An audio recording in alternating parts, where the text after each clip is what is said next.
ఓమజ్ఞానతిమిరంధస్య జ్ఞానాంజనశలాకయా చక్షురున్మిళితం येन తస్మై శ్రీగురవే నమః శ్రీచైతన్యమనోభీష్టం స్థాపితం येन భూతలే స్వయం రూపకదామహ్యం దదాతి స్వపదాంతికం. పోయిన ఎపిసోడ్లో శ్రీమద్ రామాయణం బాలకాండ ప్రథమ అధ్యాయంలో అంటే మొదటి అధ్యాయంలో 2వ శ్లోకాన్ని చర్చించుకుంటూ ఉన్నాం. అందులో ధర్మజ్ఞుడు అనేటువంటి శబ్దం గురించి మనం చర్చించుకుంటూ ఉన్నాం. బృహదారణ్యకోపనిషత్తు నుండి ఆ ధర్మజ్ఞ అనేటువంటి శబ్దంలో ఉన్న ధర్మ శబ్దానికి అర్థాన్ని వెతుక్కున్నాం. అందులో ధర్మము సత్యము ఒకటే అనేటువంటి విషయాన్ని గ్రహించాం. మళ్ళీ ఒక్కసారి ఆ శ్లోకాన్ని గుర్తు చేసుకొని ఈ ధర్మ శబ్దం గురించి ఆ బృహదారణ్యక ఉపనిషత్తు గురించి మనం కాస్త చర్చించుకుందాం. వాల్మీకి మహాముని నారద మహాముని ఈ 2వ శ్లోకంలో కౌనస్మిన్ సాంప్రతం లోకే గుణవాన్ కశ్చ వీర్యవాన్ ధర్మజ్ఞశ్చ కృతజ్ఞశ్చ సత్యవాక్యో దృఢవ్రతః. ఎవరు గుణవంతుడు అని అడిగి 4 గుణాలు అడిగారు. ధర్మజ్ఞుడు, కృతజ్ఞుడు, సత్యవాక్యుడు, వీరుడు. మనం వీరుడి గురించి చర్చించుకున్నాము, కృతజ్ఞుడి గురించి చర్చించుకున్నాం, ధర్మమే సత్యం అనేటువంటి విషయాన్ని చర్చించుకున్నాం. ధర్మజ్ఞశ్చ కృతజ్ఞశ్చ సత్యవాక్యో. శ్రీరామచంద్రుల వారు ఎప్పుడూ కూడా సత్యాన్నే పలికేవారు. ఎందుకంటే శాస్త్రం ఏం చెప్తోంది?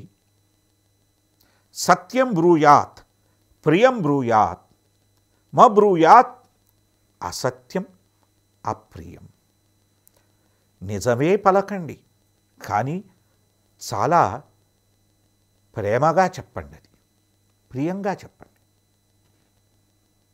సత్యం బ్రూయాత్ ప్రియం బ్రూయాత్ మా బ్రూయాత్ అసత్యం అప్రియం. అబద్ధం చెప్పద్దు, ఏదైతే బాధ కలిగిస్తుందో అలా ప్రవర్తించద్దు. పిల్లల్ని కొంచెం పెద్దవాళ్ళు అయ్యాక గట్టిగా మందలించారనుకోండి, ఎదురు తిరిగే ప్రమాదం ఉంది. ఎంత వెధవ పని చేస్తున్నావు, సర్వనాశనం అయిపోతావు అని తిట్టారనుకోండి, నాకు తెలియదా, నాకు అవంతరం తెలియదు అనుకున్నారా, నేను చేస్తానా అని తిరగబడతారు. అదే అమ్మా నాయనా నువ్వు చేస్తున్నది చేస్తున్నావు, దీని ఫలితాలు పర్యవసానాలు ఇలా ఉంటాయి, దీని రిజల్ట్స్ ఇలా ఉంటాయి, నీకు అర్థమవుతోందా, జాగ్రత్త అని చెప్తే వాళ్ళు ఏం చేస్తారు? వెనక్కి తగ్గి కాసేపు ఆలోచిస్తారు.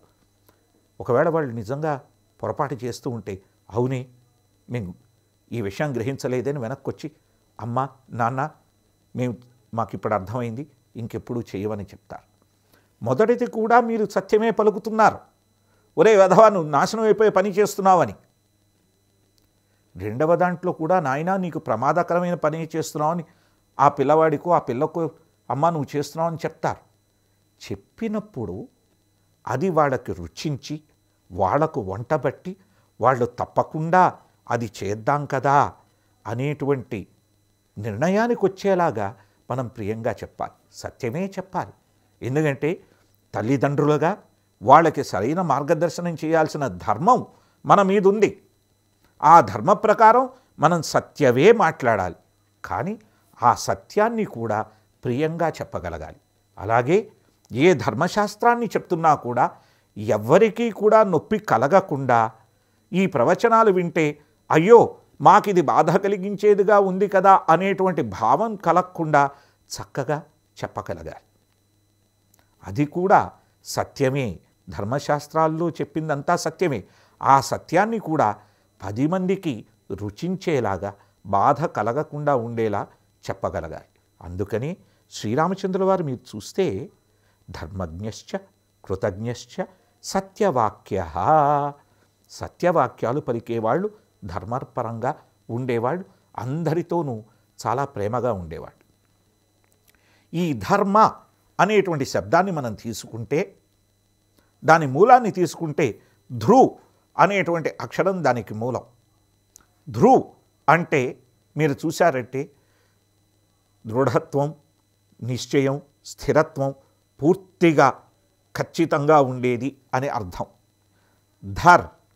ధర్ అంటే భరించడం, లేదంటే మద్దతు ఇవ్వడం, దానికి ఒక సపోర్ట్ ఇవ్వడం. భూమిని ధరయిత్రి ధరిత్రి అంటాం. ఎందుకు? ఆవిడ మనం నిలబడ్డానికి మనకు మద్దతు ఇస్తోంది. ఆవిడ మనకి సపోర్ట్ ఇస్తోంది. అక్కడ ఆ సపోర్ట్ ఇవ్వడం అది ధరణం. భరించడం కూడా ధరణమే. భూమి మన భారాన్ని భరిస్తోంది. ధరయిత్రి ధరం. ఆ ధర్మం నిలబడితే దాని యొక్క మర్మం తెలుసుకుంటే ధర్మజ్ఞం అవుతాం. బృహదారణ్యక ఉపనిషత్తులో ఈ ధర్మం గురించి చెప్పేటప్పుడు ఎక్కడ చెప్తున్నారయ్యా అంటే, బృహదారణ్యక ఉపనిషత్తుని అనేక ఖండాలుగా విభజించడం జరిగింది. ఆ కాండలలో మధుకాండ, మునికాండ, ఇలాగ అనేక కాండలు ఉన్నాయి. మధుకాండ, ఆ పేరులోనే మధు అనేటువంటి శబ్దం ఉంది.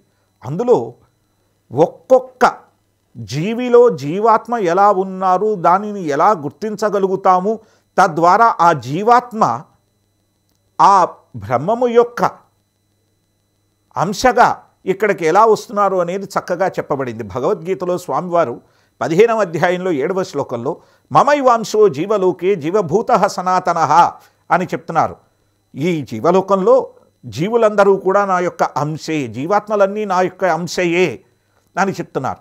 అలా అంశగా ఎలా వస్తున్నారు, ఈ ప్రకృతిలో ఎలా ఉంటున్నారు అనేటువంటి విషయాన్ని మనకి ఈ మధుకాండలో చెప్తున్నారు. మధుకాండలో 6 బ్రాహ్మణాలు ఉన్నాయి. ఈ బ్రాహ్మణాలంటే అధ్యాయాలు. వాటిలో ఆ శ్లోకాలని కూడా బ్రాహ్మణాలు అనడం జరుగుతుంది. ఆ బ్రాహ్మణాలలో మనకి ఇవన్నీ చెప్తున్నారు. చెప్తూ ఉంటే చెప్తున్న విషయంలో చాలా చక్కగా చెప్పారు. జీవాత్మ ఏ రకమైనటువంటి గుణగణాలతో ఈ ప్రకృతిలో చక్కగా వెడుతుందని 6 గుణగణాలని చెప్పారు. అందులో మొదటిది ప్రజ్ఞ. ప్రజ్ఞ అంటే చైతన్యం, ఏదైనా చేయగలిగినటువంటి గొప్పదనం. రెండవది ప్రియం. ప్రియం అంటే ప్రేమించగలగడం, ప్రేమించబడడం, చక్కగా ఉండటం. మూడవది మీరు చూశారంటే సత్యం. జీవాత్మకి మూడవది ఏముంది? సత్యం. అంటే సత్యపరంగా అన్నీ చక్కగా చేయడం. నాలుగవది అనంతం. అనంతం అంటే ప్రతి దానిని ఆగకుండా చూడడం, అందులోనే ఎంతో జిజ్ఞాస కలిగి ఉండడం. ఆహా, ఇంకా ఇంకా తెలుసుకోవాలి.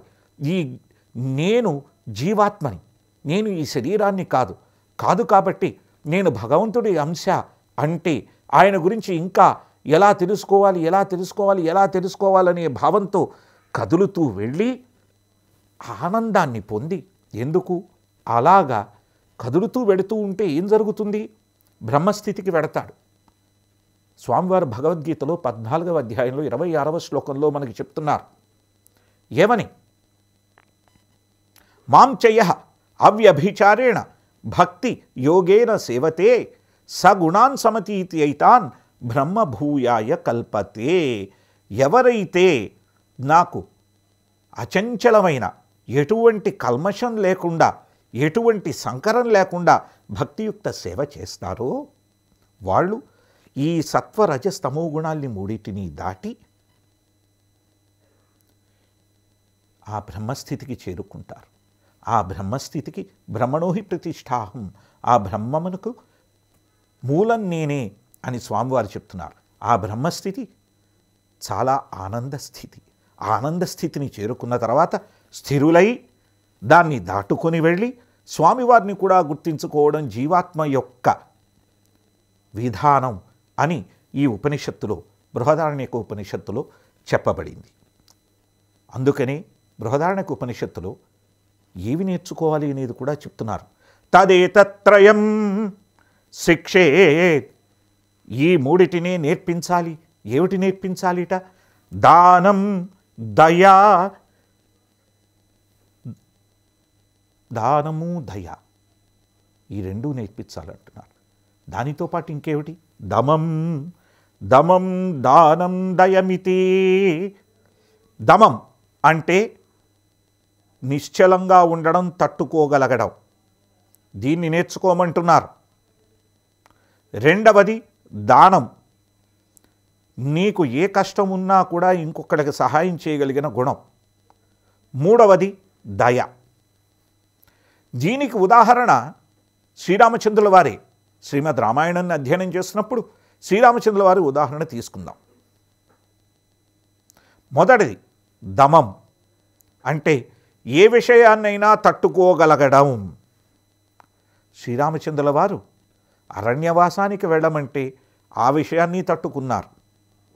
అలాగే సీతాదేవిని రావణాసురుడు ఎత్తుకుపోయినప్పుడు కూడా కొంత బాధపడినా ఆ తర్వాత మళ్ళీ స్థిరులైపోయి తట్టుకొని ఉన్నారు.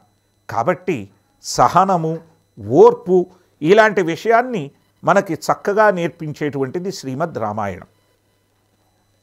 రెండవ విషయం దానం.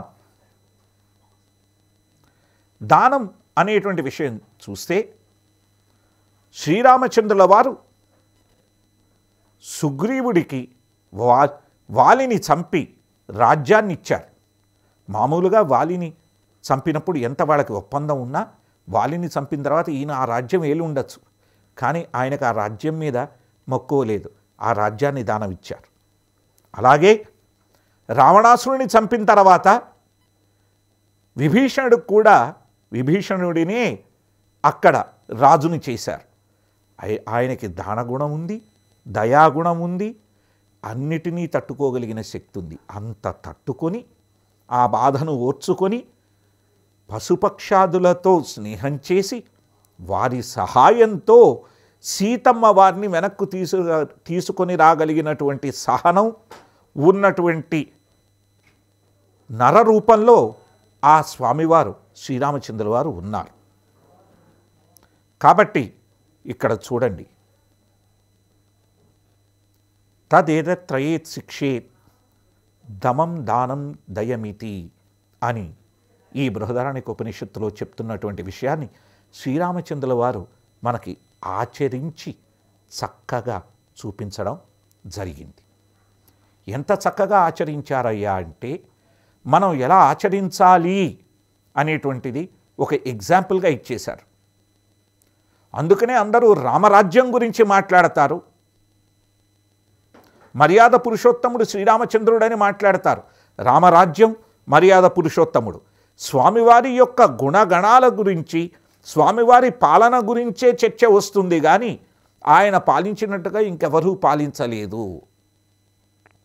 కానీ ఆయన ఇలా పాలించడానికి కారణం ఆయన ధర్మాన్ని, సత్యాన్ని ఎప్పుడూ కూడా చక్కగా పూర్తిగా దాన్ని ఆశ్రయించి ఆ ప్రకారమే నడుచుకున్నారు. కాబట్టి వారు చేయగలగడం జరిగింది. ఈ బృహదారణ్యక ఉపనిషత్తు చాలా గొప్ప విషయాల్ని మనకు చెప్తోంది.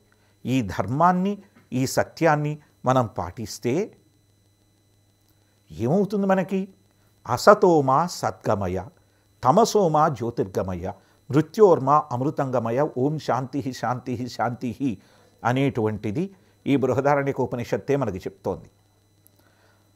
అసత్ అంటే అశాశ్వతమైన ఈ లోకం నుండి సద్గమయ, ఆ శాశ్వతమైన స్వామివారి ధానానికి వెళ్ళవచ్చును ఈ ధర్మసత్యాల్ని పాటిస్తే. తమసోమా, తమస్సు చీకటి, చీకటి నుండి జ్ఞానం అనేటువంటి జ్యోతితో విజ్ఞానాన్ని పొంది స్వామివారి భక్తియుక్త సేవ చెయ్యొచ్చు. తమసోమా జ్యోతిర్గమయ, మృత్యోర్మా అమృతంగమయ, ఈ జనన మరణాలనేటువంటి చక్రంలో ఇక్కడ కొట్టుమిట్టాడకుండా నిత్యస్థితిలో ఉండి స్వామివారి సేవను చేస్తూ నిత్యం శాంతిని పొందవచ్చు అని ఓం శాంతి శాంతి శాంతి అని ఈ బృహదారణ్యక ఉపనిషత్ చెప్తోంది. దీనినే భగవద్గీతలో స్వామివారు చాలా టూకీగా చక్కగా చెప్పారు. భోక్తారం యజ్ఞ తపసాం సర్వలోకమహేశ్వరం సుహృదం సర్వభూతానాం జ్ఞాత్వా మాం శాంతిం రుచ్ఛతి. ఆ శాంతి స్థితి ఎలా వస్తుందన్నారు?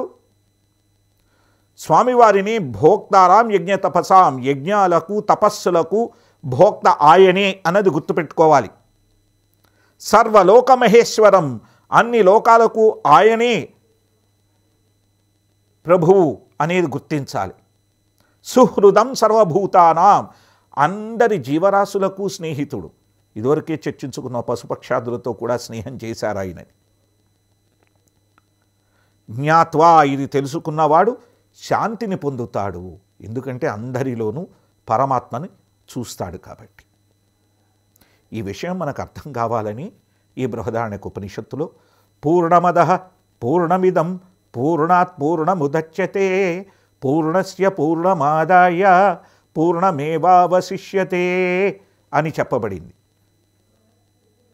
ఆ స్వామివారు సంపూర్ణుడు. వారి నుండి వారి అంశగా వచ్చే ఈ జీవాత్మలు కూడా సంపూర్ణమే.